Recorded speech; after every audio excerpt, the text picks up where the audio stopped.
Dim the lights. Turn the flame of the hearth just high enough to brush the shadows in the corner. If possible, let a faint hum drift in from outside, like the fine sound the wind makes when it grazes the roof tiles. Because this story does not live in silence, but in the deep seep beneath silence. And tonight, you may hear things you were never meant to hear. Tonight, I will take you to a valley that does not exist on any map. You don't need to know its name. Here, names only become permanent when carved into stone. This is a place where mountains listen to one another, and the forest keeps its shadow hidden as much as it refuses to love it. Its soil is heavy, its water quiet. And the people here, with every child born, they have learned to grow more cautious. With every eldar buried in the earth, they have learned to grow more forgetful. If you wish to hear more tales like this, whispered from the edge of forgotten worlds, make sure you subscribe to Sleep Spell and let the darkness find you again. At the heart of the valley lies a settlement the locals simply call the place. Outsiders might call it a village, but even the word village feels too wide, too comfortable for it. This place sits heavy on your chest in winter, like a weight. Even in summer, it lingers in your breath like mist. The houses are narrow, the windows low. Even the birds that land on the sills look uneasy, as if they know something nameless inside is quietly breathing. Here, fire does more than warm, fire remembers. Ashes are memory, and when ash finds the wind, it turns into a whisper. These whispers grow sharper when autumn ends and winter takes its first steps. Nights stretch long, days stubbornly stay short. The grain stored in the barns feels lighter than it should. The rains have been stingy at first this year, then suddenly excessive. The old pact between man and earth has broken. The earth no longer gives up its secrets, and man has forgotten how to keep silent. On the edge of the village, beside a dry riverbed, stands a house made of black timber. Inside, its walls are yellowed from years of smoke. A woman lives there, I won't tell you her name. Here, names call fate. Think of her as the one who baked bread in the famine. She could make the smallest dough rise with long patience, her bread hiding its abundance, yet she would secretly leave a piece at her neighbor's door so they would not go hungry. She has a brother, too. Remember him as the one who was never afraid of the dark as a child. Because in this story, once fear takes root, no one will be allowed to remain a child. If you're still here, listening, perhaps you're ready, but be warned. What comes next is not easily forgotten. So breathe deep and don't look away.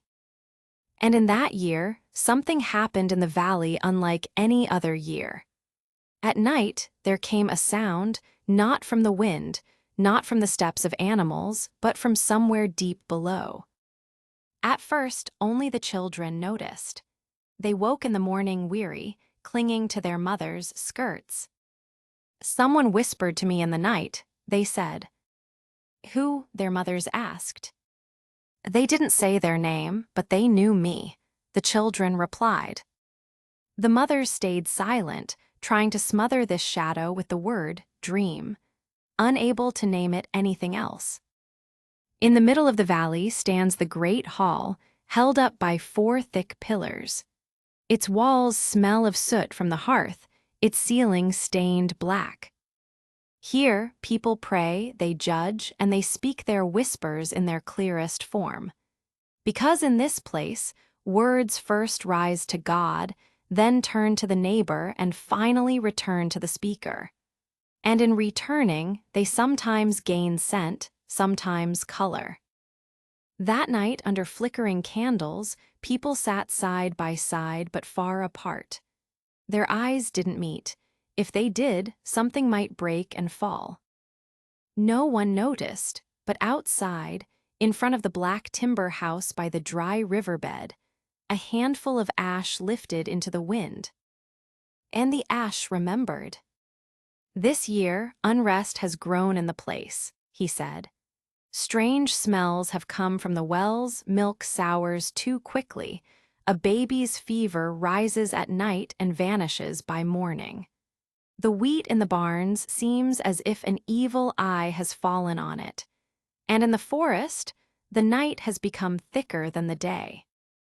His voice lowered. "Taken one by one, these things are fate, but together they are not fate, they are intent." A murmur, intent. Here, intent is a heavy word.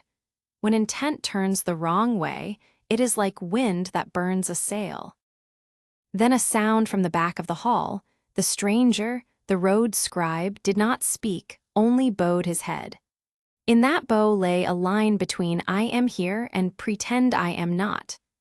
People chose not to look at that line, for if you look at it, you will have questions. And in a village, most questions grow best in silence. It's not good for them to be heard. The first signs came from the children. 2 girls, one 9, the other 11, who both woke from broken sleep before the fire, claimed they had the same dream that night. They saw a shadow, with no black headscarf, leap over the fence outside their home. The shadow had no hair, but it had a voice. "Give me your name," it said. "What does that mean?" they asked. "Give me your name so I can call you," the shadow whispered. The next day, the children did not fall ill, but their words burned like fire. As they spoke, the air in the room warmed. Mothers fell silent. Fathers coughed. For in this valley, asking for someone's name in such a way is only for animals. A human's name sits like a stone in their chest and is rarely given away. One warned, "Do not let anything breathe in your ear at night." Another said, "Check the ash pot. If a shadow has fallen there, your hearth will not light in the morning." A third muttered, "Cover the windows facing the forest. If the eye cannot see, the voice will not freeze." But the voice did not know the meaning of cold. Soon after, they found small holes in the barns, not from rodents, but as if made by an invisible tongue. The flour sprinkled around them would not stay still overnight, instead forming a faint spiral, as though someone had dipped a finger in and drawn a circle. "Aye," an old woman said, pressing her hand to her chest. "This is the mark of an eye." Here, eye means 2 things, gaze and intent. One pins you in place, the other bends your fate. The hall filled again. This time the children were brought too. No one asked questions, but many heard. Questions, when left unasked, grow roots. A child stepped into the shadow of the fire and said, "It has no feet, only a voice." "What did it say?" "It said, 'Give me a name.'" "A dog's name." "No, a human's." At that moment, the air in the rooms of the place changed. For here, a name is not only for calling, it is for binding.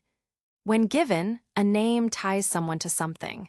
Not visibly, but bonds are never meant to be seen. That night, when the woman who baked bread in the famine returned home, she plunged her hands into the ash pot. The ash was cold, yet inside it there seemed to be a fine current. She traced a small circle with her finger.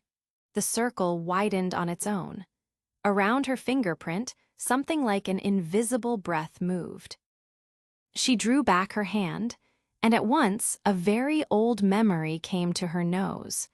Her brother's childhood walks into the forest, his unafraid gaze at the dark, the way he looked at the night as though it were a secret. Her eyes filled. "Forgive me," she whispered. "If I give a name now, it will only be to save my own breath." Chapter 2: The Whisper Beneath the Ground. But she did not sleep until morning. In the hollow of sleeplessness, a person's face turns into something that no longer resembles their own. One morning, a sheet of paper was nailed to the wall of the hall. On it, a single sentence: "If you have no name, you have no breath." There was no signature. Yet the slant of the handwriting did not look like the hand of someone foreign to the land.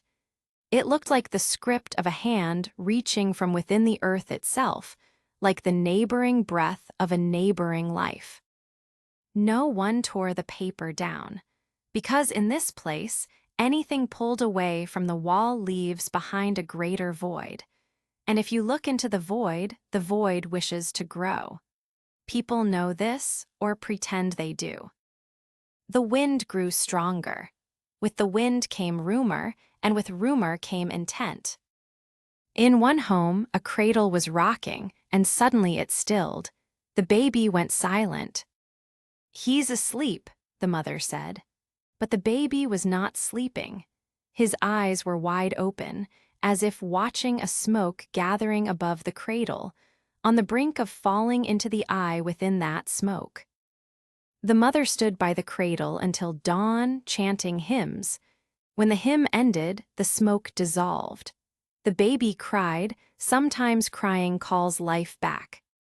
The next day, as a man was walking down the road, the black earth cracked under his foot.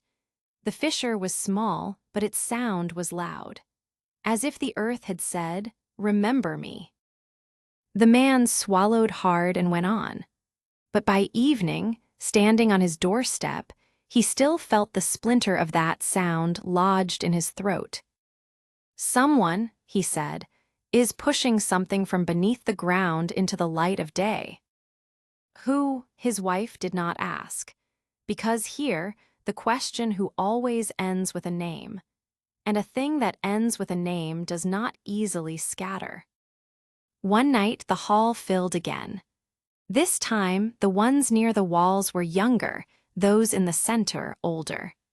The young shivered, the old murmured, murmuring called the prayer, and prayer thinned the doubt, or so they said. The one at the head spoke. "Our valley is narrow. The mountain is close to us. The forest pushes into our very hearts. While we are so close to each other, the darkness within us stands close together too. We can either read these things one by one as fate, or all together as a single intent."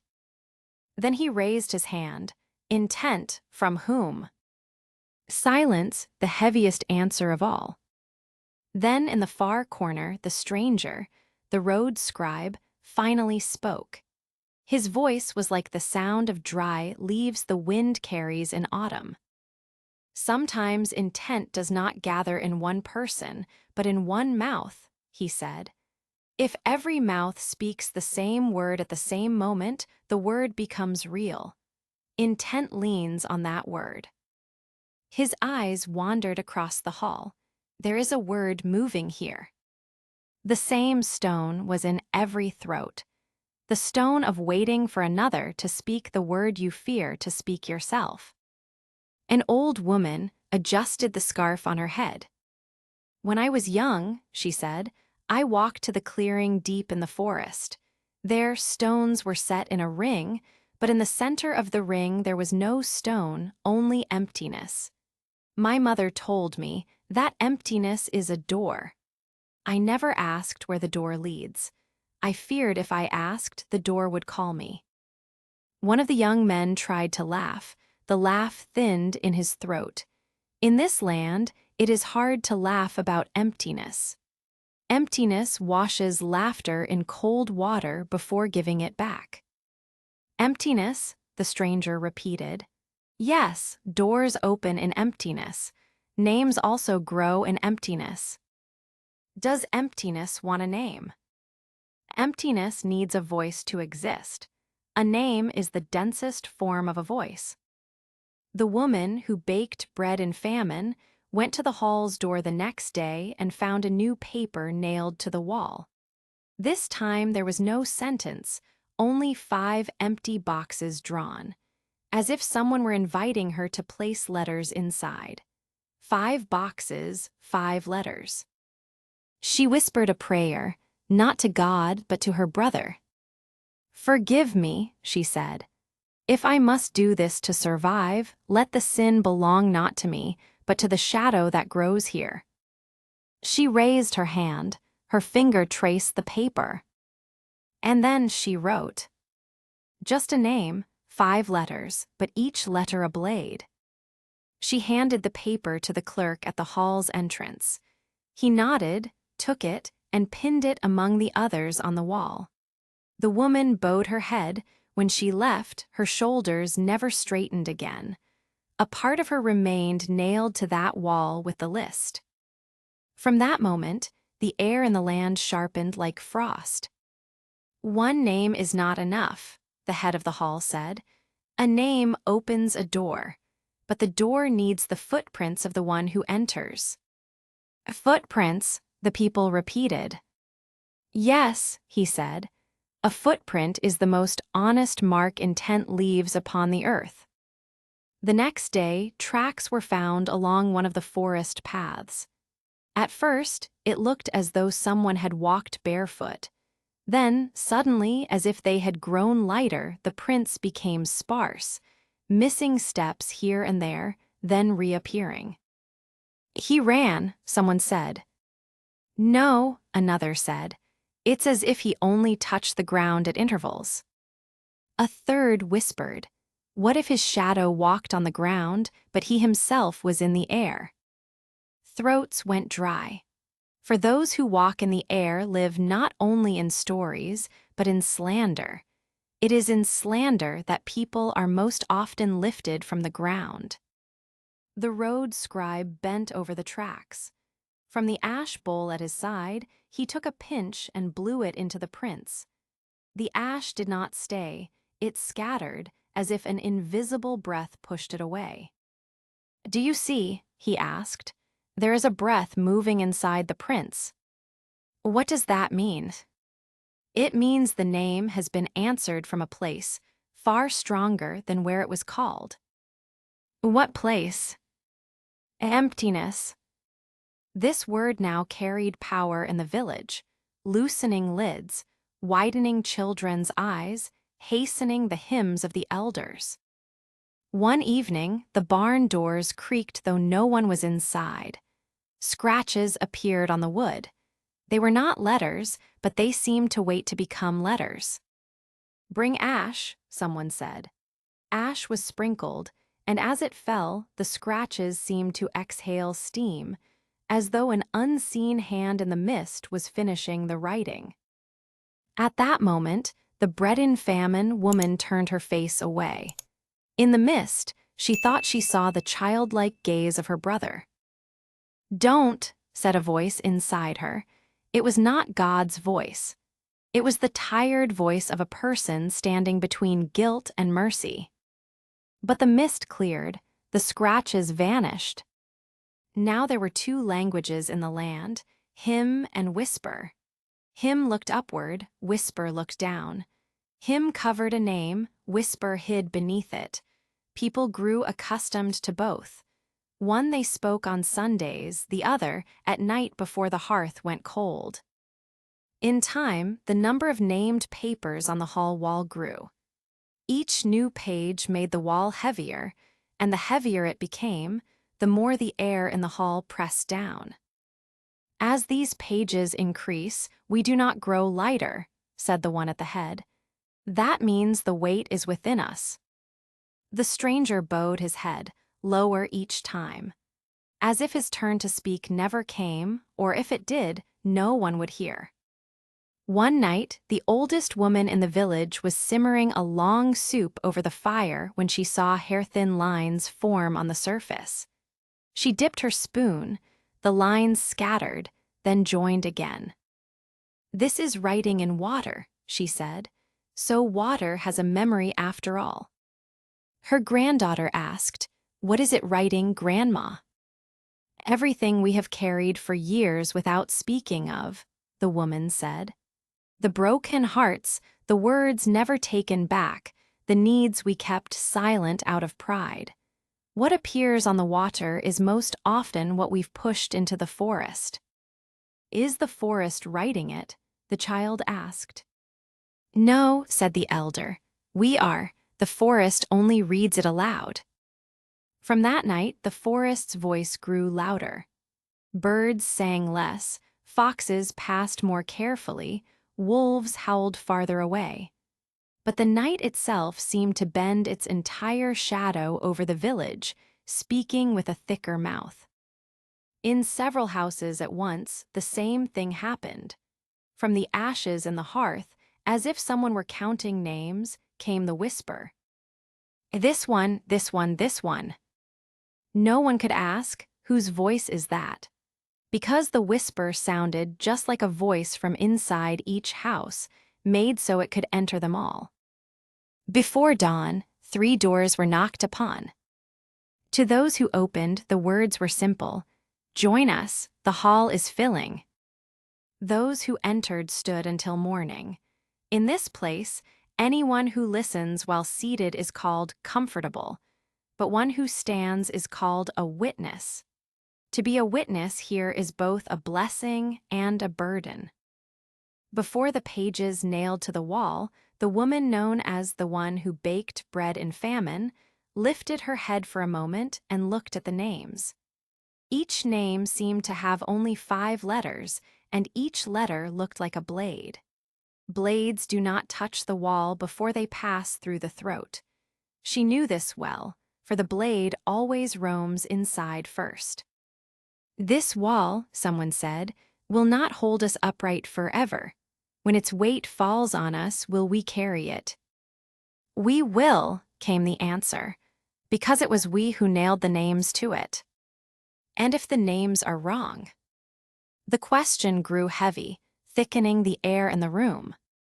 Suddenly, a silence as cold as winter walked in through the door. The stranger, the road scribe, stood by the entrance. When I set out on my journey, he said, I saw 2 things everywhere, fire and ash. Fire is what a person believes to be true, ash is what they have forgotten. In this valley, the fire speaks loudly and the ash whispers softly. Those who listen to the fire speak with force, those who listen to the ash breathe short. Yet at night, they sleep in the same nest. He looked at the papers on the wall. Names, he said, feed the fire and weigh down the ash. Does naming keep one alive? Sometimes. And the one who is named? Sometimes. Sometimes, a voice rose. Yes, for here there are names that burn not the one who bears them, but the one who speaks them. The hall could suddenly hear its own heartbeat. At that moment, the old stone ring deep in the forest was remembered more clearly than ever before. No one dared to see it, so they settled for remembering. Remembering is safer than seeing, but safety is not always healing. Elsewhere in the village, a young man finally told what he had kept for years. One night in the middle of winter, the sky was split long, the moon was halved. That night, deep in the forest, I heard a song. It was neither prayer nor mourning. It was the calling of a name, not my name, another, a name I did not know. The next day, I saw it on the wall. How can that be? I don't know, he said and fell silent. Among the names on the wall, there was a single blank line, left empty by all. That, said the one in the high seat, is the name of the land. The land has a name. Every place has a name, he replied. Sometimes people give it other names, but a place whispers its own name only to the wind. The woman who baked bread in famine stared at that empty line for a long while. She did not know th. Days dragged the nights, nights thinned the days. A newborn child did not cry for 3 days. On the 3rd night, a pot of ash was placed beside the cradle. A small circle was drawn in the ash. Give the name, said an old voice, but do not speak it 7 times, 3 will suffice. The mother whispered the name 3 times. From the cradle came a breath. The child cried for the first time. Crying, sometimes, can save a valley. But the next morning, a new page was hung on the wall. There was no space left. The word grew. As the word grew, the stone shrank.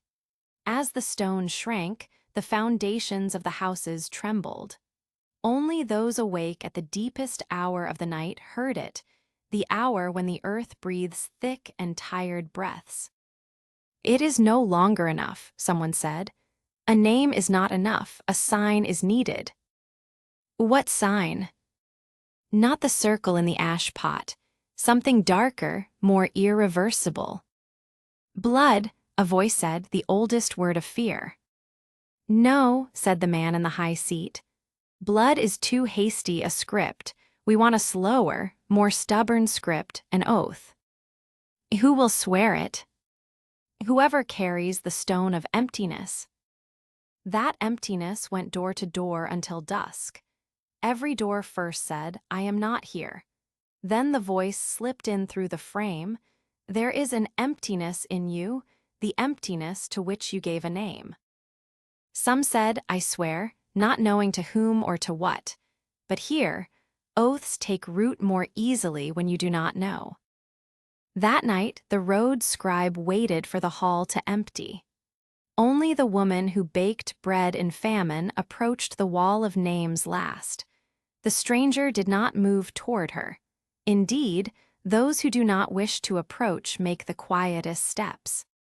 "Once," she said to the wall, "only mercy fell upon it like the soot from a hearth.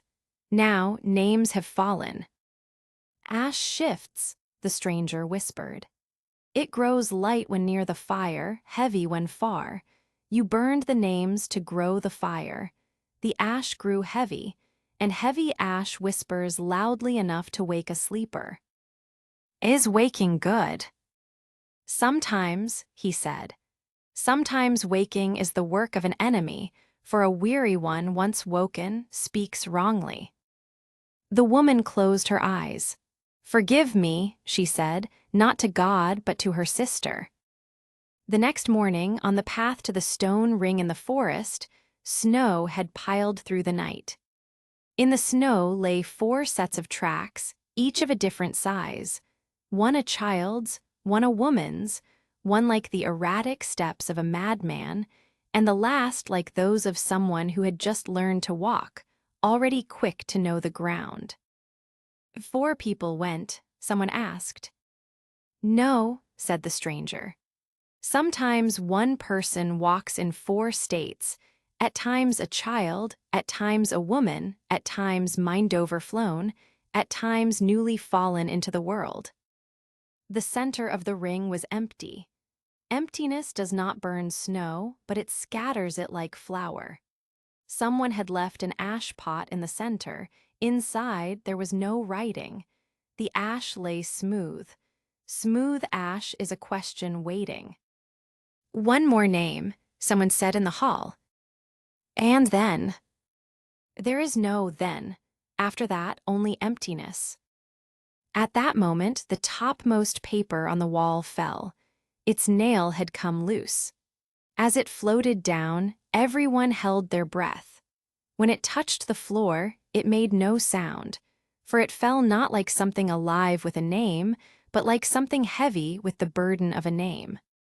"This is a sign," someone said. "A sign of what?" "That the ash is searching for its place." The woman slowly lifted the paper. The 5 letters on it looked at her like knives. The edges of the letters seemed swollen overnight, sharper now. "I wrote this," she thought, but did not say aloud. Here, confession is like pouring water on fire, first smoke, then only the smell of wet wood remains. The stranger nailed the paper back to the wall. The nail's head left a thin scratch, like the half-shadow of an unfinished letter. In that moment, the valley's wind shifted. From the north, wind is said to tell of men's resolve, from the south, of mothers' patience. That day it turned east. East wind shakes memories loose. In the village, a story long kept was suddenly told by all. Long ago, when this place was first founded, it took a word from the forest. The forest made a pact. "If you do not give me a name, I will not call for you." People agreed. But years passed and the promise was forgotten, forgetting being an ancient way of survival. Until one day, someone whispered a name into the forest. From that day on, the forest learned to call. This story slid into children's games. They lined up at windows, looking toward the forest, and called, "Come twice," learning to stay silent on the third. For on the third call, the shadow comes faster. The road scribe now opened his notebook less often. Writing sometimes weighs heavier than not writing at all. He looked at the walls, at the ash pot, at the dark circles under people's eyes. Then he turned to the man in the high. Whisper can save or burn a valley, depending on who carries it. They closed the notebook. The woman who baked bread in famine buried her brother's name under the threshold of her home. She placed 3 small stones on top. "Stones," she said, "are voiceless, but they do not bend." She cleaned the ash bowl. Into it, she whispered a hymn she had learned as a child. The ash grew lighter for a moment. That night, she dreamed of her brother. He was not coming from deep in the forest, but walking along the river bank. His clothes were muddy, his hair wet. On his face was that difficult-to-read calm between forgiving someone and forgetting them. "Forgive me," she said again. He bowed his head. "Ashes speak," he said, "but they become whoever listens." She awoke. Outside, the wind brushed the roofs, leaving behind a soft hum. That hum was no longer fear, but a kind of checking. "Are you here?" "I'm here," she answered quietly. A few months later, the first scent of spring crossed the valley. Snow melted soft and silent. The earth drank in the water. Moss renewed itself on the stones of the forest circle. In the center of the circle, a space remained. Spaces forget nothing, but they do not remember everything in the same way. The gaze of the villagers slowed a little more. They learned to breathe before speaking, to blink before hearing, to turn the ash bowl gently before scattering ashes into the fire. One evening, the hall filled again. This time there were no papers on the wall. The one at the head said, "The shadow of words weighed heavy on us. Now we will stop speaking to the shadow and make space for it instead." "A space?" "Yes," they said. "If you push the shadow, it grows. If you place it, it grows too. But placed, it grows only with you." The stranger in the back corner bowed their head, then, for the first time, smiled slowly. In that smile was not the end of a road, but a resting place where even the road could breathe. And one night, far from the ash bowl, at the hour when the wind leaned against stone walls, a sound was heard. As if a thin veil over the whole village had trembled slightly. Those who heard it nodded to each other the next morning without meeting eyes. "Yes," they said, "we heard." "What did you hear?" "The whisper of the ashes," they said. This time it spoke no name. It only said enough. Now, as I tell you this story, perhaps there is only a few finger-widths of glass between you and the night. The wind behind the glass, your breath before it. Your being here does not mean that valley is still there, but it does not mean it is gone either. For valleys, when forgotten, find echoes in other valleys. And know this, names remain in stone, but people remain in each other's breath. If one day you find yourself before a wall lined with pages whose letters look like blades, first lean over the ash bowl. Draw a circle in the ash, then watch if it widens on its own or stays still in quiet. If it widens, you know, The emptiness is seeking a voice. Then give it not a name, but a breath. A name feeds the fire, a breath carries it. In the valley, in that thin night between winter and spring, a woman buried her brother's name under the threshold. A stranger closed their notebook. A child looked out the window less often. And the papers on the wall. They burned without a sound. As if someone had said, "It's enough now." Now dim the light even further. Do not stir the ashes in the hearth. The ash knows its own place. If you hear a whisper, do not chase it. A whisper, when pursued, turns into a scream. And speak your name without haste. For in this valley, and perhaps in yours too, a name is not only for calling, but for binding. The ashes will go on speaking. And whoever listens, they will become like them. Chapter 2, The Path Remembered by Ash. The ashes never stopped speaking. Even after we blocked our ears, they kept murmuring. When the wind stroked the gray mouths gathered in the hearths, it was as if a tiny tongue stirred, trembling as though to say, "Hush." We all knew one should never follow a whisper, but knowing was one thing, and hearing that unbroken breath all night long was another. That night, the moon hung over the valley like a thin knife mark. Its light wasn't sharp enough to strip plaster from the houses, yet it was enough to make the darkness waiting at every threshold uneasy. Every house seemed sworn to carry whatever it hid beneath its roof without coughing, without stirring. No one opened their window fully.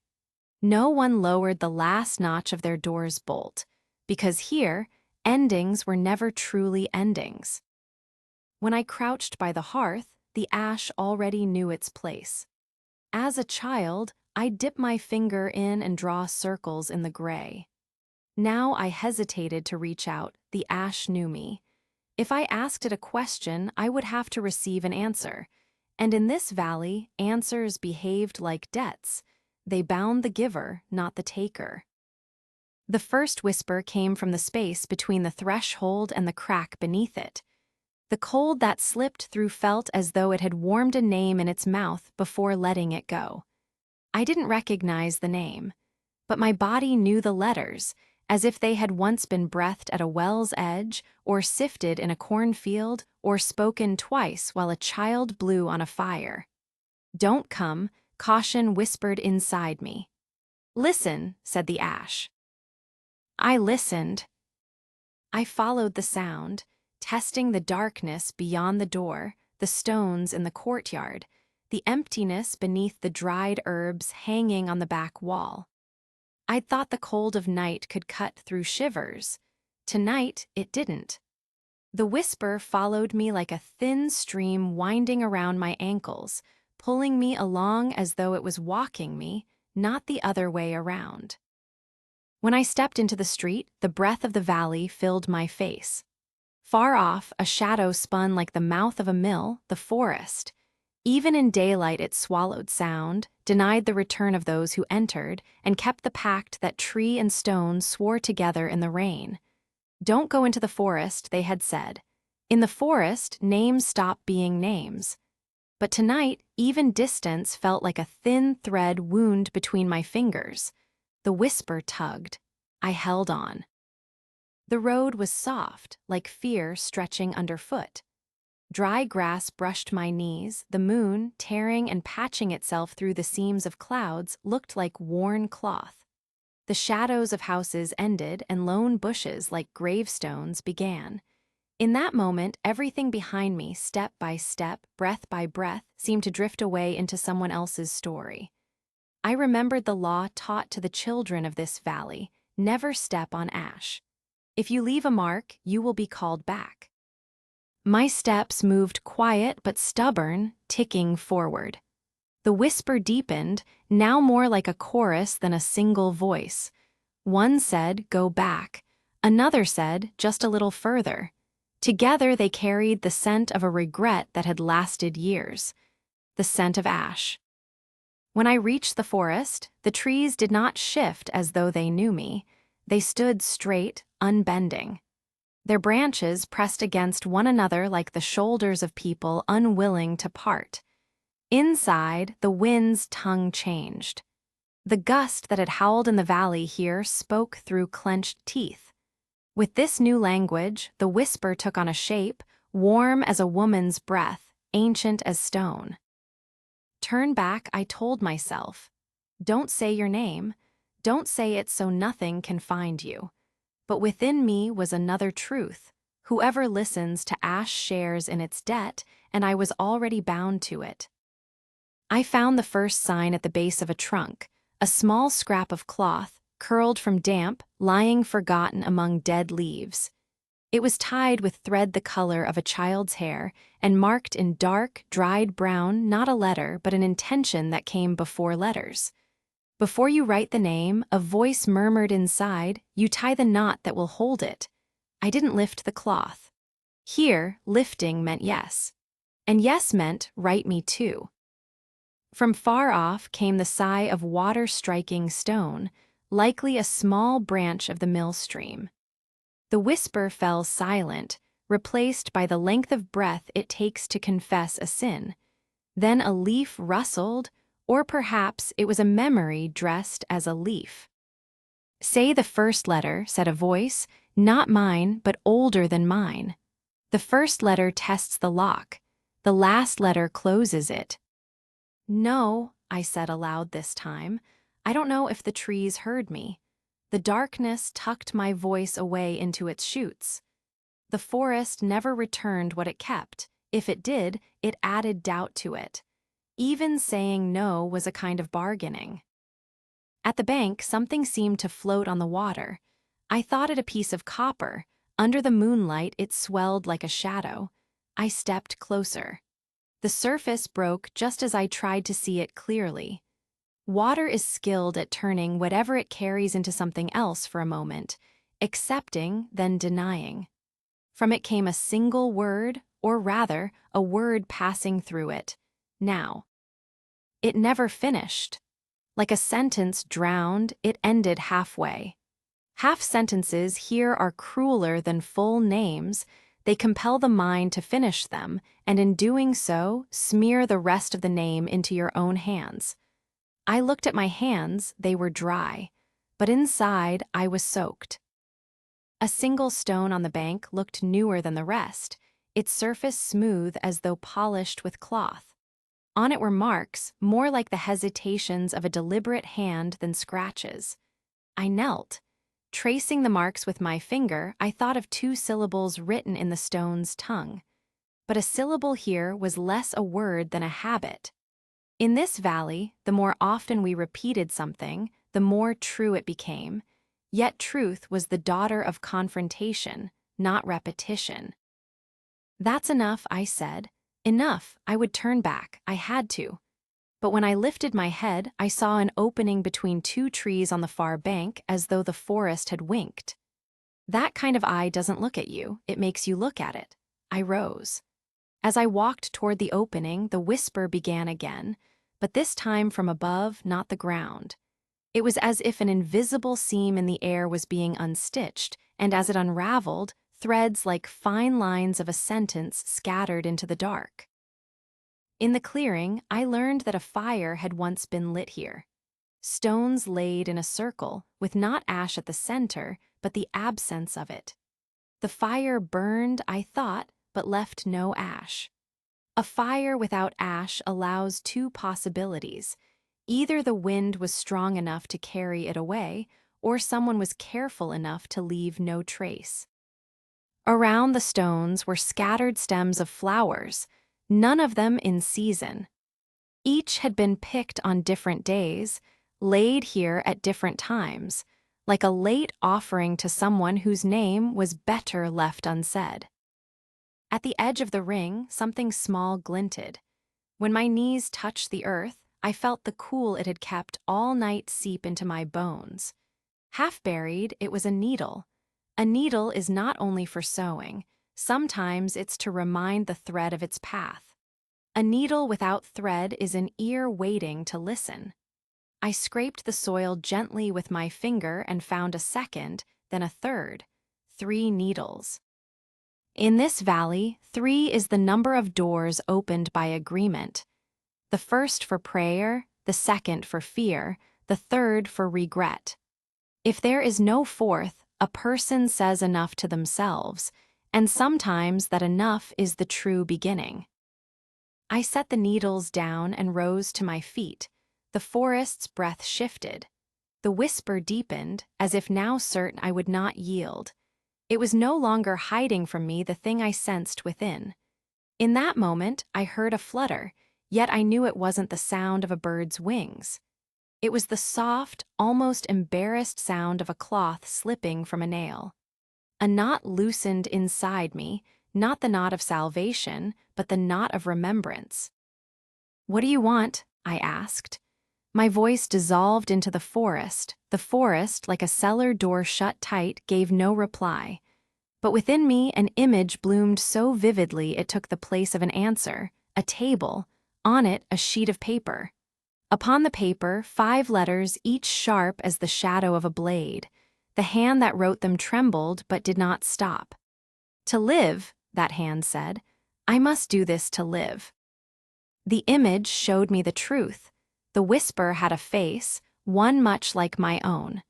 Sometimes people resemble each other not because of shared features, but because they have buried the same regret in the same soil. Here, within the hidden circle of the forest, where regrets were interred, it was more than a mirror. A mirror shows only yourself. Here, you saw the selves you might have become. I pressed my palms to the soil beneath my knees. It wasn't warm, but it yielded faintly to my touch, soft as if it were breathing. This earth does not welcome footprints, but it listens to hands. "I hear you," I said, "but I'm not coming." It was the truest thing I could say here. Truth is not confession, for confession demands you cross a threshold. Truth merely admits the threshold exists and stands upon it. The wind stopped abruptly. Silence fell heavy, like the breath drawn just before surfacing from deep water. Then, on the far side of the circle, there was a stir, not presence, but the absence of it, as if someone had seen me here and chosen to look away. In this place, being ignored is not mercy, it is warning. For to be ignored is to be forced to face yourself. And those who face themselves either turn back or speak their name. I did not speak mine, but in my chest the first syllable of my name shifted. It did not reach my tongue, it curled into my fist instead. I clenched it. Let the earth go, turned away. The path was no longer the same. The forest never lets one leave by the same way they came. It is not justice, merely habit. I passed without brushing the branches, crossed the stones without catching my feet. It felt as though the night walked not against me, but alongside me. Where the forest ended, the valley's breath filled my face again. The shadows of houses emerged, then the uneven stones of courtyards, the doorways where prayers had been left unfinished. My own door was there, just as I had left it. The old scratches upon the latch still counted the number of my fingers. I stepped inside. Ash rested motionless in the mouth of the hearth. I did not say, "It's over." Here, all endings are annulled. The ash clings to the lips of those who declare them. I only exhaled. In my breath lingered the chill of the circle's stones. I sat on the edge of my bed, rested my hands upon my knees. Within me, the blades of a 5-letter name turned endlessly. They cut no one else, only pried open their own maker. And the blood that runs deepest is the kind no one sees. For a while, I traced the grain of the wooden wall, following the direction of each splinter. Each one resembled a back bowed under an accepted weight. I did not name the weight. Here, naming is payment. When I turned my head to still my thoughts, a shadow slipped from the curtain. That plain fabric had hung there for years, yet it seemed to move. It wasn't the curtain that shifted, but the memory seeping through it. That night, I did not sleep. Not that I couldn't, I simply didn't. Closing my eyes would have shut the circle. I kept them open, and the night stayed not behind my eyelids, but in the center of my room. Just before dawn, before the rooster's cry, a second whisper rose from the ashes. It was not like the first. The first had summoned. The second asked, "What will you do now?" I gave no answer. Here, answers are invitations. But inside, a part of me responded, a part braver and more afraid than my outer self. I will do nothing. And that will be the greatest thing I do. Morning came as the valley's routine always did.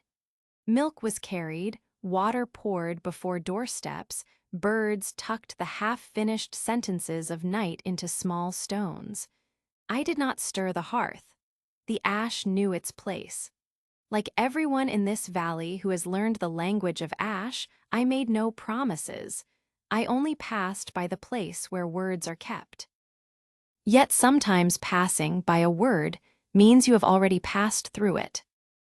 Even as sunlight slid across the wall, I could not forget the shadow of the 3 needles I'd seen in the forest the evening before. Needles wait. What waits calls. What calls binds. Binding does not always happen with a knot. Sometimes it happens with a refusal to see. And those who choose not to see hear better at night. And night would come again. By late afternoon, wind from the stream scraped along the shut windows of houses.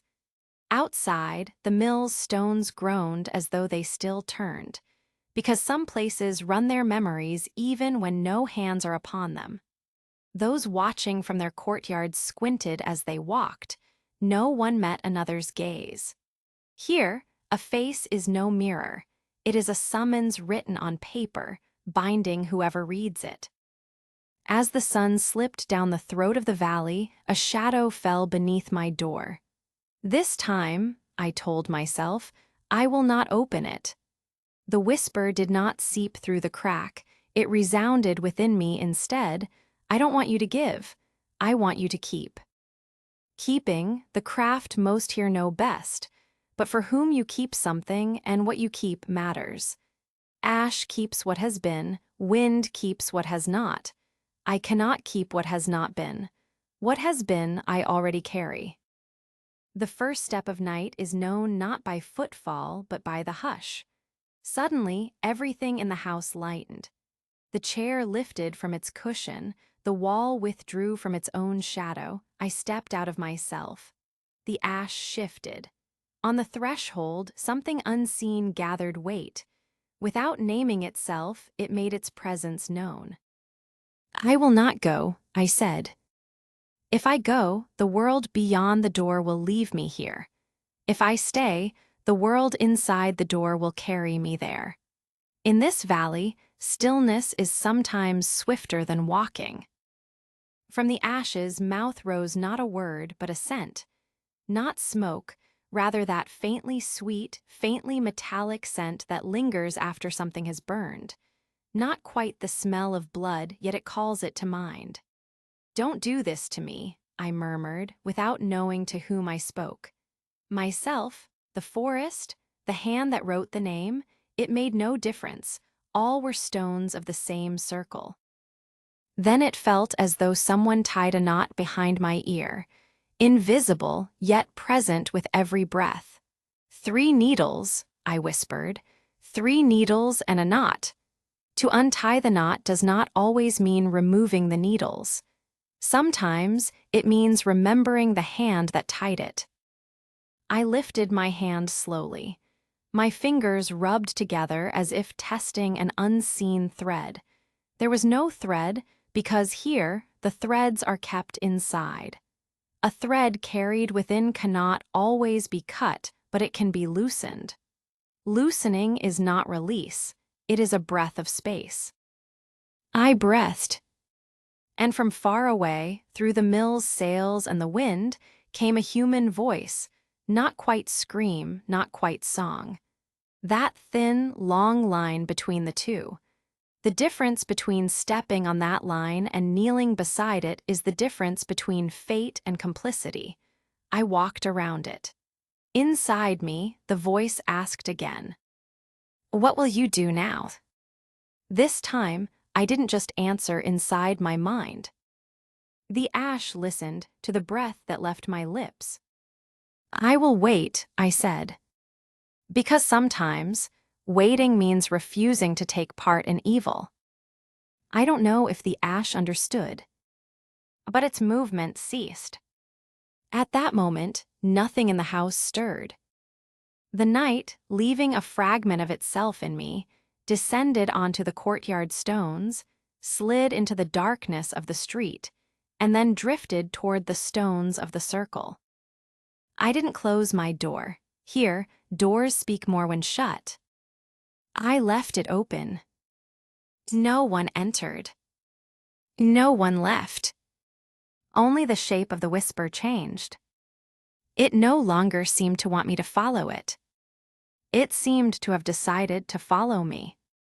And I was ready, or so I thought. Because in this valley, the first thing to fall upon those who call themselves ready is the patience of the ash. The ash settles on the knees of those who think they can endure, light at first, then unbearably heavy. My knees did not tremble, yet within me, the weight of something slowly collapsing began to grow. Right at the heart of that weight, on the curtain of darkness I stared into without blinking, a faint script appeared, not letters, but the intention that comes before letters. Somewhere, someone was preparing to write a name inside a circle. I did not speak my name, but I did not forget it. And here, that was the hardest step one could take. When the night ended, nothing had ended. When the morning began, everything carried on as though it had never begun at all. The law of the valley had not changed. It had merely drawn its breath from elsewhere. I didn't close my door. I didn't stir the hearth. The ashes knew their place. And I knew. This was no longer a whisper to be followed. It was not an unturnable guest, either. It was something that sat quietly inside. If its name were spoken, it would become a bond, and if forgotten, it would take root. And I now would only wait. While waiting, I would say my name without haste, quietly so no one could hear. Because here, a name is not for calling. It is for enduring. The ashes would go on speaking. And I would listen. But this time, without running. Burloom 3, the call of the whisper. The night was as cool as the skin of ash. The last ember in the hearth breathed in and out like a belief unseen, while the dim light wandering along the wall briefly smoothed over the cracks like a wound momentarily closed, only to part again. Sleep was as near and as fragile as a jug left at the doorstep. Reach for it, and it might tip, spill, and vanish. Still, the eyelids would not close. When they did, letters would appear. Letters that, when joined, would hold a name, and holding the name meant binding a body, a breath. A promise had been made. The name would not be spoken aloud, would not leap over the wires, would not tear through ears to fill the huts. But like everything else, once touched by ash, the promise thinned, crumbling inward. It was hard now to deny that the night was something that listened, that remembered. As the wind slid under the door, it brought back the smell of smoke that had only just left the chimney. As if in every home, not just food, but thought itself was burning. The ash had not piled up to the knees, not yet, but it had settled over everything's face. The breadboard, the fringes of the rug, the handle of the jug. When fingers traced over it, lines emerged, rough, trembling, yet searching for the order of a script. The hand felt that desire. Between thumb and forefinger, it was like flour but heavier. The taste of ash was metallic. Without knowing what to write, the hand knew how. First a curve, then a hook, then a bent line. No letters appeared, only marks that were not letters. Perhaps a road sign, perhaps a way station, perhaps a point of no return. Then came a sound from outside, a hiss brushing the eaves, softening as it slid down. It could not be a bird. The bird of night would never land so heavily. If it were a branch breaking, it would not break with such rhythm, such measure. The heart of the silence inside quickened. The eyes that looked out did not see what hid beyond, but they felt the weight of the unseen. They withdrew. The back met the walls. The stone was cold. Stone holds nothing, not prayer, not oath, but it keeps sound. Stone knows how to listen. To the ear came what it thought was a whisper, gone when turned toward, closer when ignored. It was not like the whisper of the previous night. That one had been a taut wire born of guilt.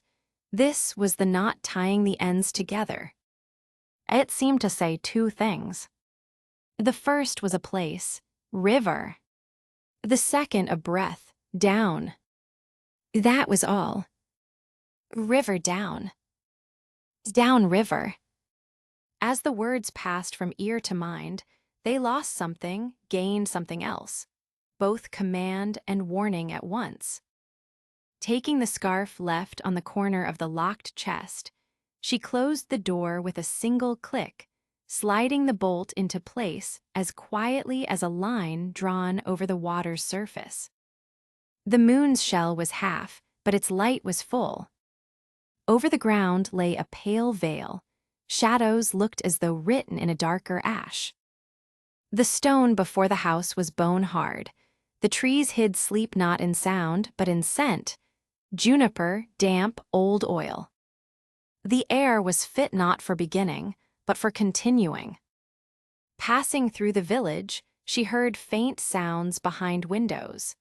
Spoons murmuring to ceramics, a thought weighed upon the anvil, a movement wrapped in a blanket. These were the sounds of being alive. But there was another sound, both far and near. As though behind every door, a pair of lips rolled the same syllable and sent it out, the syllable reaching the next mouth to be reborn again. The larger it grew, the thinner it became, the thinner, the sharper.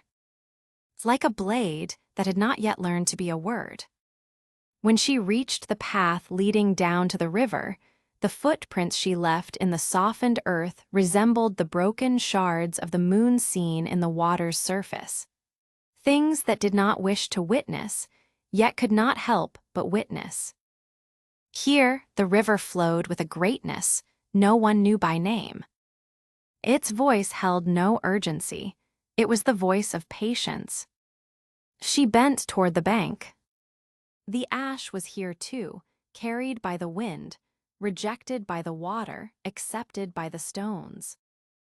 Everything that gathered shared the same fate, to be spread, to become surface and seep inward. "It's you who's calling me," she whispered. Whether to the river, the ash, or the whisper itself, she did not know. The strangeness her own voice gained in her ears unsettled her. This time, the whisper came clearer. "How do you know a season has changed?" "By the shifting hour of the shadows." Like that. The shadow of the word had risen from its old place, settled a little lower. "Bridge," it said. "A stone." Then it was silent again. There was a small two-arched stone bridge over the river. It had always been there, but no one knew how many winters, how many crossings, how many blessings or curses made up its age. One stone upon another, with no mortar between, only waiting. The bridge served less to cross the water than to let the two sides endure each other's gaze. for the water carved even the look. She walked toward it. Her steps were silent. The sound no longer belonged to her feet. When she reached the base of the bridge, she saw something.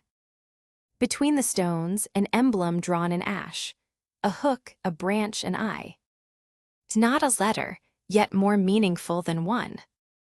As she knelt, with her fingers, she traced the ash-darkened lines thickened by dampness, trying to find where the mark began and ended. It had no beginning. Its end slipped into the shadow of the bridge and was gone. She looked at the shadow. It didn't stay still upon the water. It flickered, multiplied, collapsed into itself, and unfolded again. Within it, an emptiness appeared like a mouth.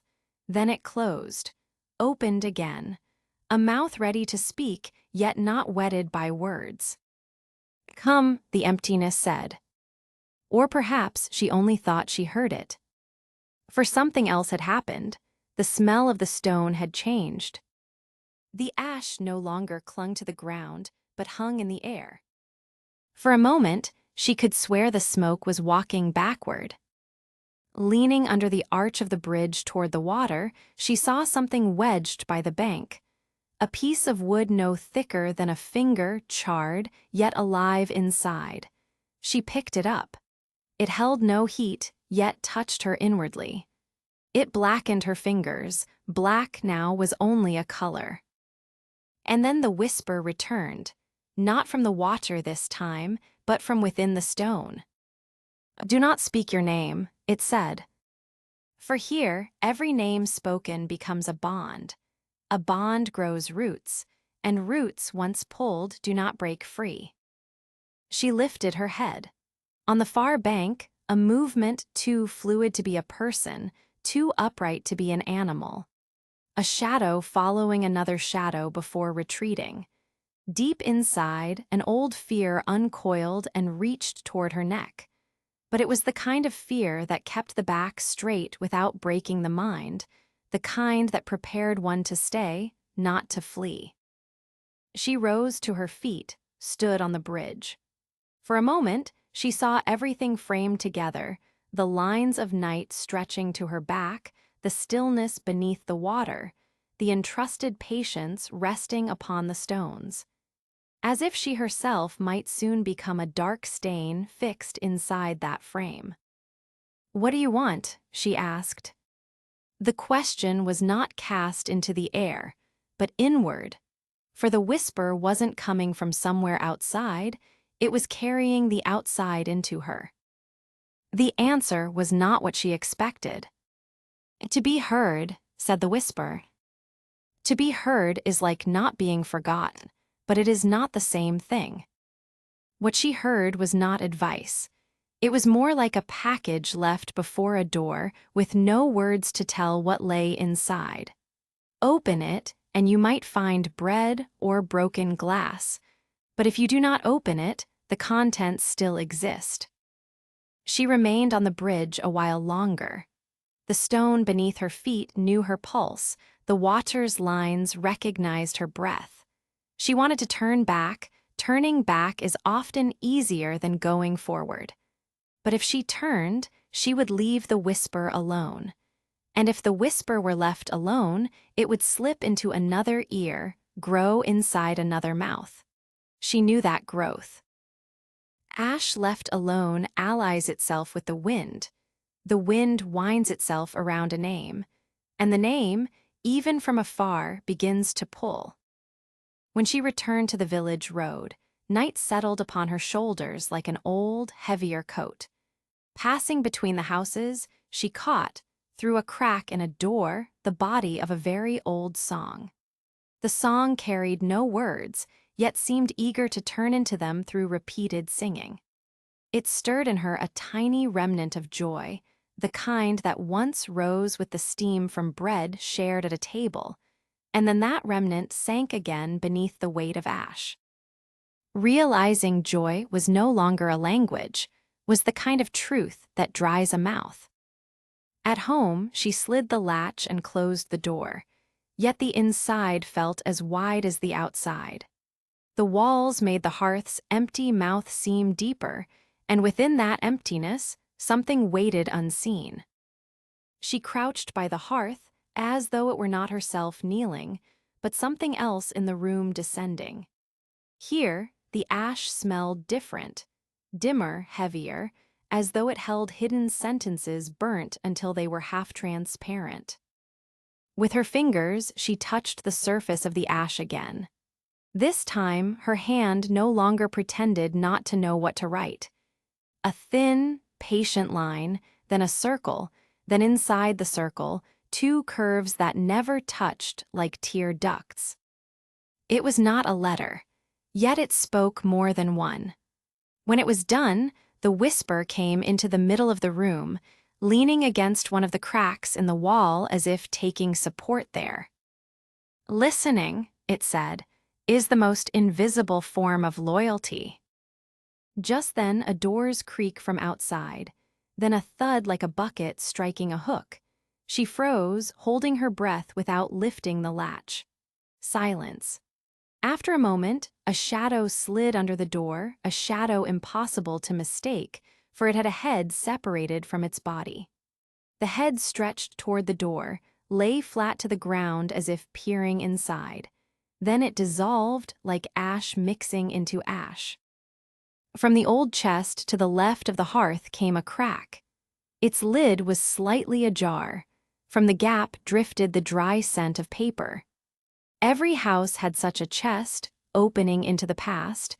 Folded letters, silent icons, buttons strung on thread, shirt buttons kept though the shirt would never be worn again. From inside, a sheet of paper curled, then opened on its own like a mouth. There was no writing, but there was the urgency of words waiting to be written. She pulled it out, placed it on her knee. With a still glowing fleck of ash, she drew. What she drew was a path. From the hearth to the door, from the door to the well, from the well into the body of the valley. "There?" she asked. The whisper answered from two places at once, from the hearth and from her chest. There. It was a place long known, yet for months no one had dared to name aloud. The well. A mouth that opened not to water, but to silence. It could give water and coolness, but as much as it quenched thirst, it also fanned the heat of curiosity. The well was like the hole nearest the heart of the valley. Seeing, it had something to do with knowing you had been seen. She folded the paper, tied it with the edge of her scarf. Before leaving, she looked back at the hearth, as though saying farewell. At its mouth, a spark carried by the wind stirred. The stir was like the blink of an eye. If I return, she thought, will I still know how to speak with this place? For when she returned, the house would still be the same, but the language inside would have changed. And when language changes, the way things agree with each other is lost. When she opened the door, the night felt clearer this time. No clouds in the sky, the stars scattered like coarse flour, each grain knowing its place. She stepped onto the path. She did not count her steps.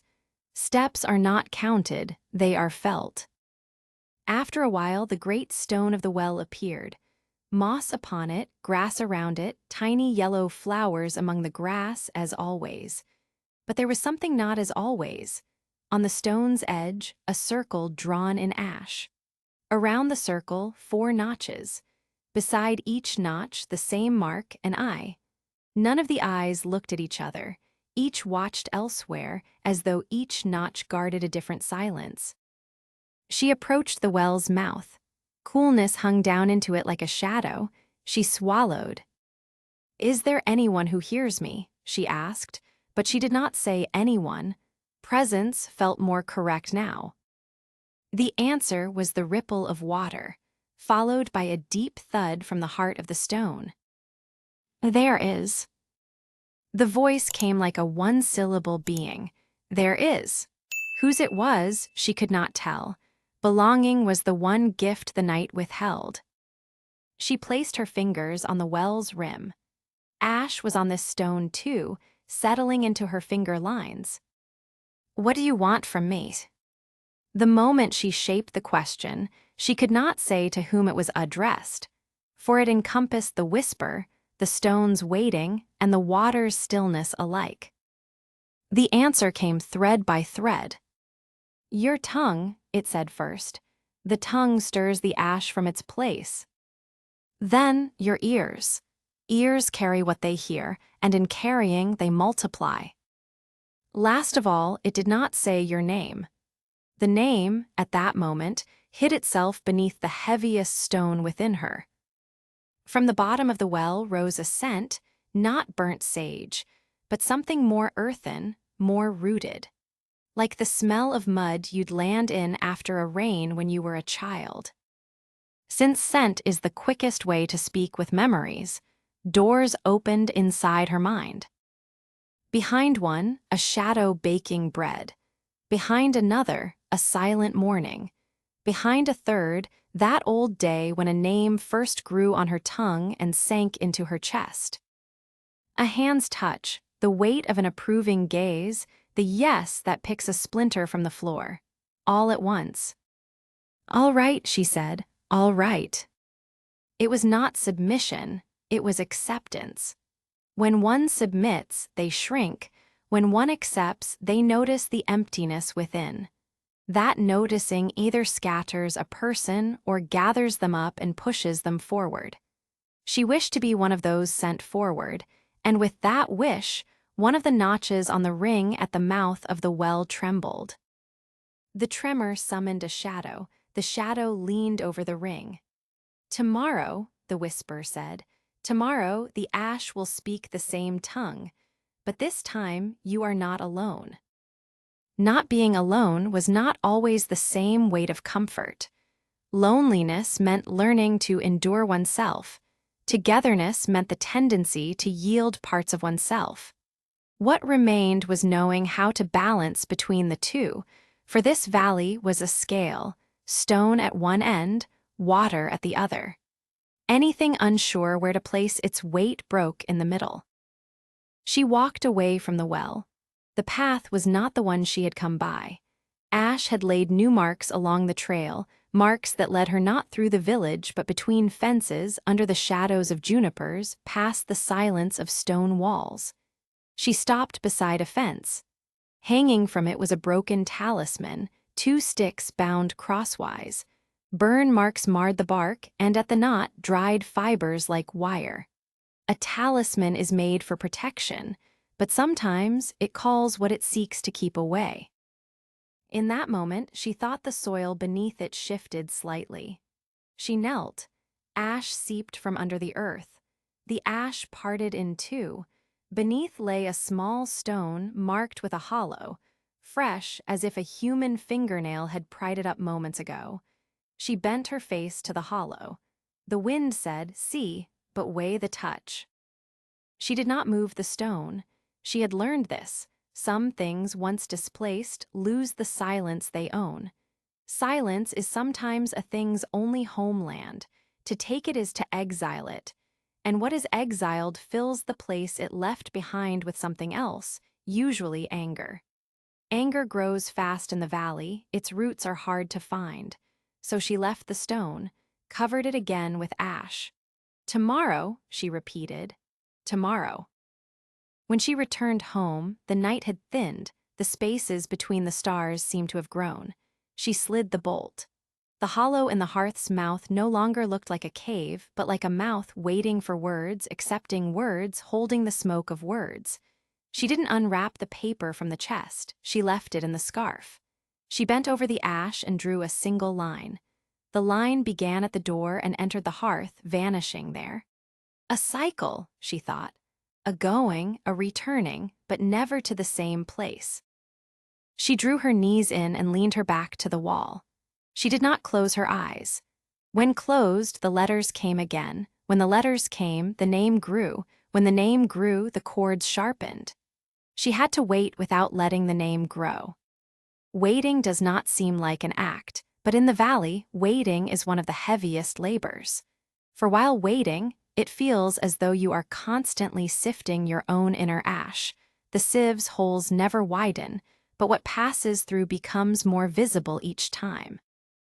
Dawn was still far, yet must already have set out. In the chimney rose pulses like a heart. A night with no share of sleep makes the morning sharper.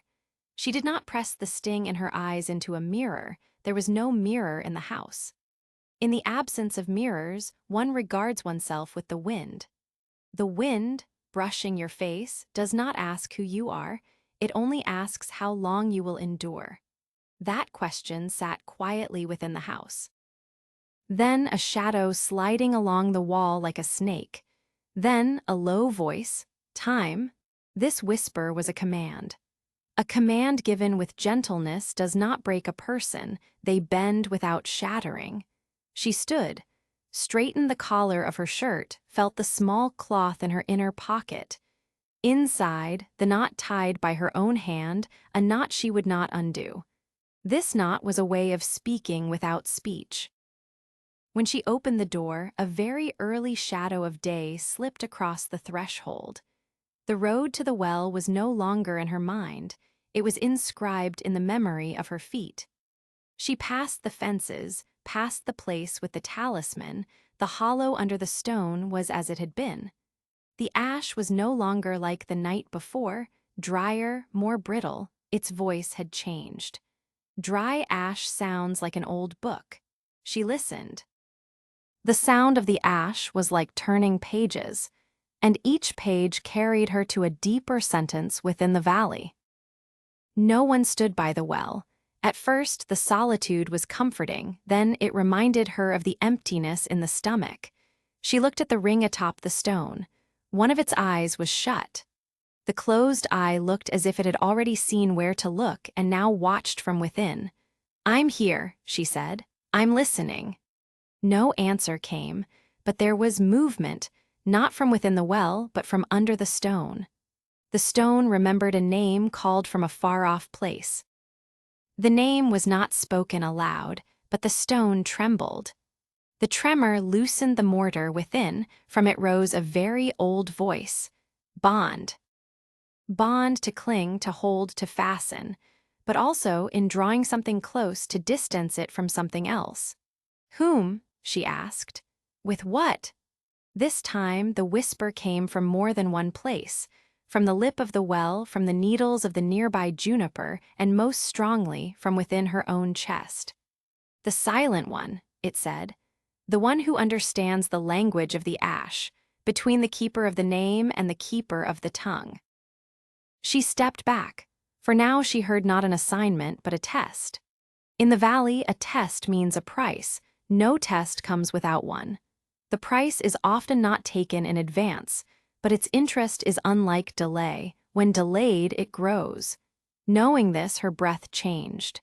She searched the path within herself. There, she held something for a moment, weighing it in her hand. Was it the fear of condemnation or the desire for blessing? Both enter a person from the same place. One seeks approval from outside, the other builds judgment within. Both hold the tongue captive. "I will," she said at last. This was the kind of word inscribed on the stone of the valley. It could not be taken back. If taken back, the stone would feel shame, and the stone's shame lasts long. She stepped closer to the well, slipped her fingers through the ring. What she touched was not the cold of stone, but something like a pulse. Can a stone have a pulse? In the valley, it could. This pulse slowed the speed within her. It recalled an order where everything sat in its place, where there was no need to rush. Listening to the pulse's rhythm, the whisper spoke once more. "Tonight," it said, "the ash will speak the same tongue. But this time, the tongue is not yours alone." She touched her own tongue between her teeth. There lay the gate of the body that kept the name. She did not speak it. Instead, she drew out the paper and opened it. The line she had drawn last night looked as fresh as ever. She added a new mark, a small hook starting from the well, passing through the village and curling toward the mouth of the hearth. Beside the mark, with the ash, she left a thin syllable, not word, respect. She folded the paper and put it back. Left the stone of the well with a touch as if to soothe.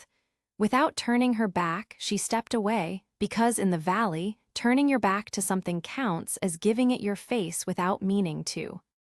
Her eyes caught the closed eye on the ring one last time. That eye seemed to look at her from within. The gaze carried no accusation, but it was heavy. Its weight did not rest on the shoulders, but on the roots of her words. As she set out, day finally dislodged the night. The first light turned the ash on the ground not to gold, but to a pale gray. Daylight does not hide certain darknesses, it only spreads them wider. Still she walked. Because not walking was like the quickest wearing nail in the valley, it broke you from within. With each step, she moved forward, bracing herself for the weight of evening. Evening, the hour of trial. Evening, the place where the tongue is tested. Evening, the line where your name's path is cut. Then a shadow sliding along the wall like a snake. Then a low voice, time. This whisper was a command. A command given with gentleness does not break a person, they bend without shattering. She stood, straightened the collar of her shirt, felt the small cloth in her inner pocket. Inside, the knot tied by her own hand, a knot she would not undo. This knot was a way of speaking without speech. When she opened the door, a very early shadow of day slipped across the threshold.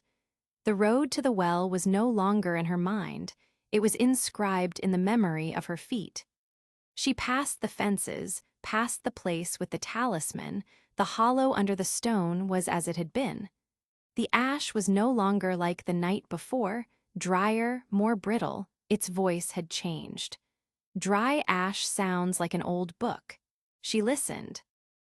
The sound of the ash was like turning pages, and each page carried her to a deeper sentence within the valley. No one stood by the well. At first, the solitude was comforting, then it reminded her of the emptiness in the stomach. She looked at the ring atop the stone. One of its eyes was shut. The closed eye looked as if it had already seen where to look and now watched from within. "I'm here," she said. "I'm listening." No answer came, but there was movement, not from within the well, but from under the stone. The stone remembered a name called from a far-off place. The name was not spoken aloud, but the stone trembled. The tremor loosened the mortar within, from it rose a very old voice. Bond.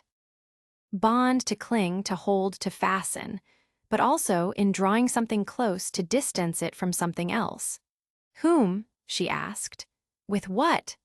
This time the whisper came from more than one place, from the lip of the well, from the needles of the nearby juniper, and most strongly from within her own chest. "The silent one," it said, "the one who understands the language of the ash, between the keeper of the name and the keeper of the tongue." She stepped back, for now she heard not an assignment but a test. In the valley, a test means a price. No test comes without one. The price is often not taken in advance, but its interest is unlike delay. When delayed, it grows.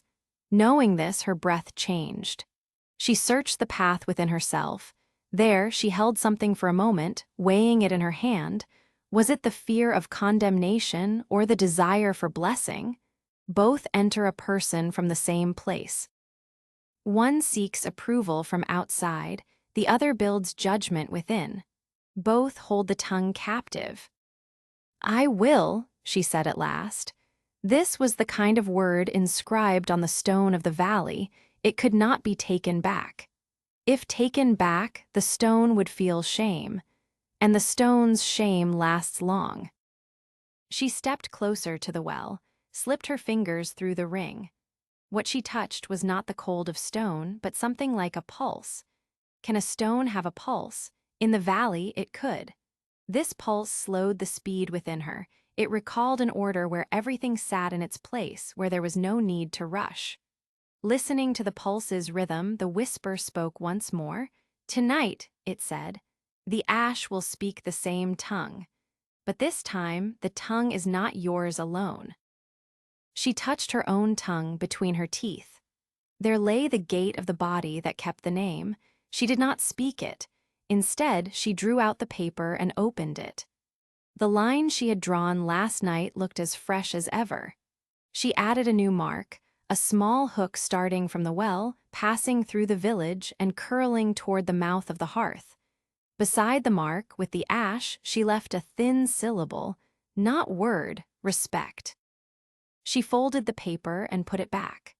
Left the stone of the well with a touch as if to soothe. Without turning her back, she stepped away, because in the valley, turning your back to something counts as giving it your face without meaning to. Her eyes caught the closed eye on the ring one last time. That eye seemed to look at her from within. The gaze carried no accusation, but it was heavy. Its weight did not rest on the shoulders, but on the roots of her words.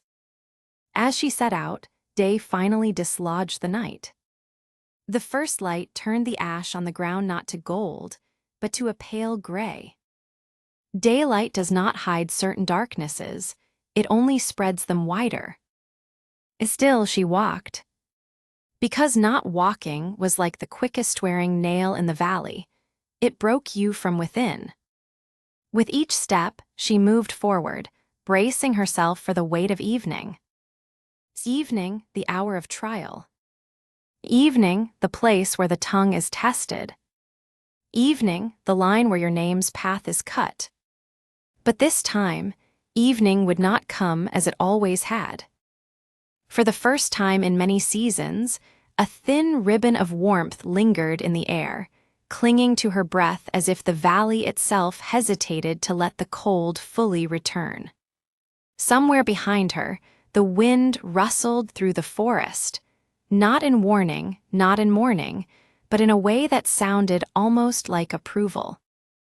When she reached the crest of the last hill, the view opened wide. The valley lay below, its houses small and still, smoke curling from a handful of chimneys.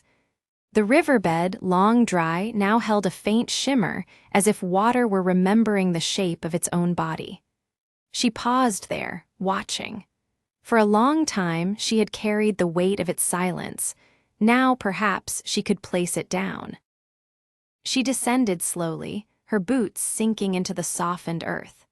Villagers, cautious as ever, emerged from doorways and shadowed corners. Their eyes followed her, not with suspicion, but with something harder to name, something that trembled between curiosity and relief. The old woman who had once whispered warnings to her now stepped forward, holding out a loaf of bread wrapped in cloth. It was warm, as if taken straight from the hearth. "Welcome back," the woman said. Her voice was thin but steady, and in it the valley seemed to speak. That night the great hall filled once more. This time the air did not sag under unspoken words. Candles burned tall, their flames without tremor. She stood at the center, the closed-eyed ring on her finger catching the light. And for the first time, she spoke without weighing every syllable as if it might betray her. "I have returned," she said, "not to bind the valley nor to flee it, but to remember with it." Outside, the ash from the hearth rose into the wind again. But instead of scattering into whispers, it drifted upward in quiet spirals, as though carrying prayers to a place above the mountains. In the days that followed, the forest, too, seemed to loosen its hold. Those who had been taken returned in their own ways, sometimes as faces in doorways, sometimes as laughter at the edge of a field. Even the river began to speak again, low and halting at first, but growing stronger with each day. By the first bloom of spring, the valley no longer pressed down on the chest, but rested in it like a deep, steady breath. The people still spoke in whispers at times, but no longer out of fear. Fire still remembered, but now it remembered joy as well as loss. And in the evenings, when the last light turned the roofs to shadow and the wind moved through the eaves, one could hear a sound in the distance, not the old, heavy silence, but a quiet song. It carried no name, no claim. It simply was. And so the valley lived, not bound by its past, but lit by it.